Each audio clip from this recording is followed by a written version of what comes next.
పోతుంది.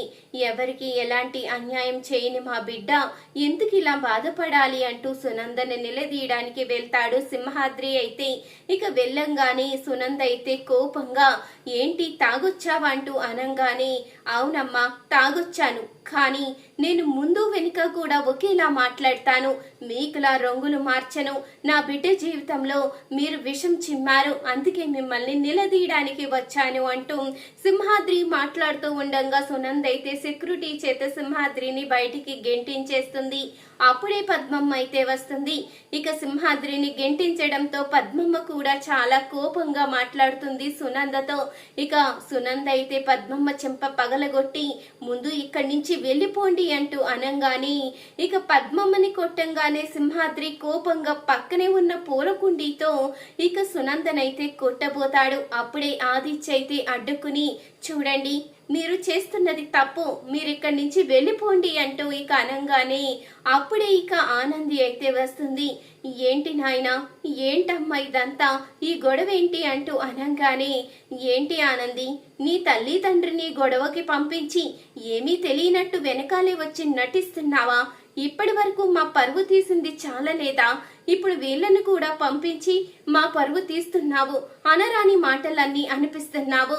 నువ్వు ఎంతో మంచి అమ్మాయివి, మా ఇంటికి తగిన కోడలివి అనుకున్నాను, కానీ ఇలా పాపిష్ట పనులన్నీ చేస్తావనుకోలేదు అంటూ సునంద అయితే కోపంగా లోపలికి వెళ్ళిపోతుంది.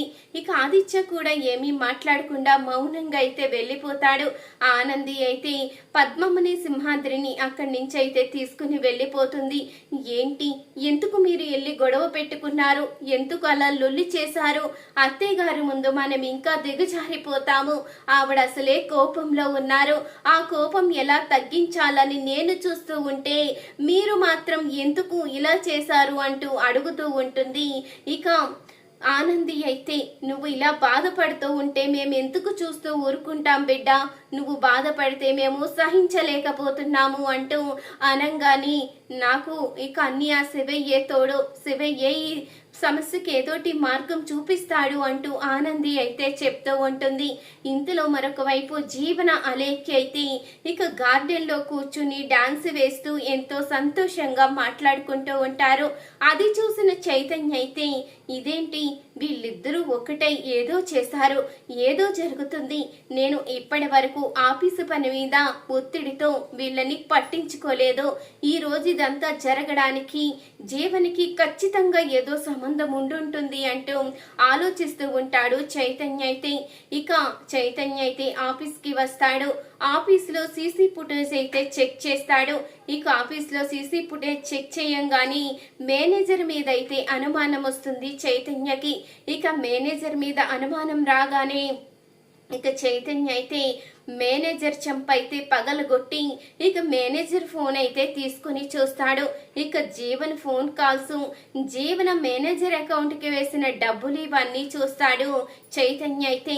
ఇక మేనేజర్ పై పోలీస్ కంప్లైంట్ ఇస్తానని, నిజం చెప్పకపోతే భవిష్యత్తే లేకుండా చేస్తానని చైతన్య అనడంతో తప్పనిసరి పరిస్థితిలో మేనేజర్ అయితే నిజాన్ని బయట పెట్టేస్తాడు. ఇక నిజం తెలుసుకున్న చైతన్య అయితే సునంద దగ్గరికి వెళ్ళి నువ్వు నిజ నిజాలు తెలుసుకోకుండా కోపంతో వదన్ని అనరాని మాటలన్నీ అన్నావు, తన తల్లి తండ్రిని అవమానించావు, ఎంతగానో ఇబ్బంది పెట్టావు, కానీ జరిగిన దానికి వదినికి ఎలాంటి సంబంధం లేదు, ఇదంతా చేసింది నా భార్య జీవన అంటూ మొత్తం వీడియోనంతా సునంద ముందు బయట పెడతాడు చైతన్య అయితే. ఇక సునంద అయితే తను చేసిన తప్పు తను తెలుసుకుని ఇక ఆనంది దగ్గరికి అయితే వెళ్తుంది.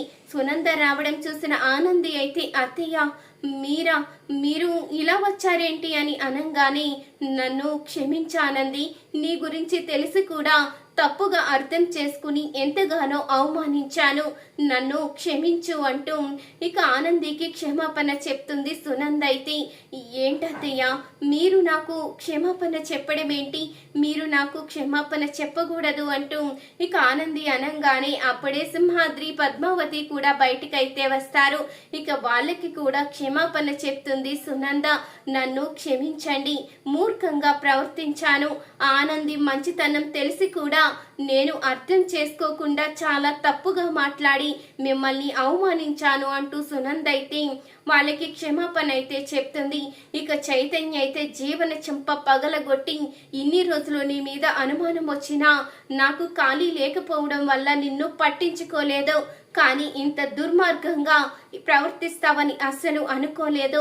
వదిన జీవితాన్ని నాశనం చేయడానికి ఇన్ని ప్లాన్స్ చేస్తావని అస్సలు అనుకోలేదు. నువ్వు అసలు మనిషివే కాదు, నువ్వు ఇంట్లో ఉండవలసిన అవసరం లేదు అంటూ చైతన్య అయితే జీవనకి దిమ్మ తిరిగే షాక్ అయితే ఇస్తాడు. చూసారు కదా ఫ్రెండ్స్, రాబోయే కథలో ఖచ్చితంగా ఇలాగే జరగబోతుంది. ఈ వీడియో కనుక మీకు నచ్చినట్లయితే తప్పకుండా ఒక లైక్ చేయండి.